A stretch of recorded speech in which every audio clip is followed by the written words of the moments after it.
Deputy Commissioner RI-BHOI District Arpit Upadhyaya menta HAKA SNGI LUM da Jingelang jong barok ki Seng Sañ Hima na RI-BHOI District HAKA SNGI Ñiew vote but yakate ka Jingelang lapan lang ha conference hall jong ka office Deputy Commissioner hakate ka Jingelang lawan ru bandan lang DC ka RI-BHOI ki officer naduk ki returning officers AROs ki observers but ki nong mikmat na ki Seng Sañ perthai bapher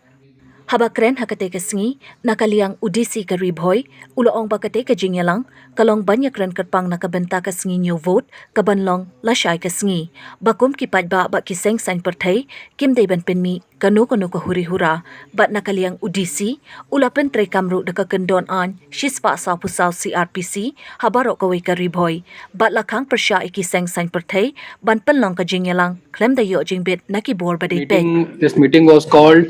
in the presence of all the counting supervisors, all the AROs and the political parties, and the purpose of this meeting was to brief the political parties about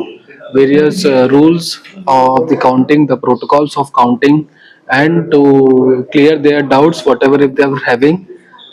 So the meeting has been concluded very successfully. Whatever they had asked certain doubts, it has been cleared. The mandates of ECI, the requirements of various forms that have to be signed, the procedure of counting has been explained, and again the one appeal has been made to maintain the law and order for after tomorrow's or after the results tomorrow, and they have been briefed about section 144 which is there, and regarding this, like the a meeting has been concluded on this.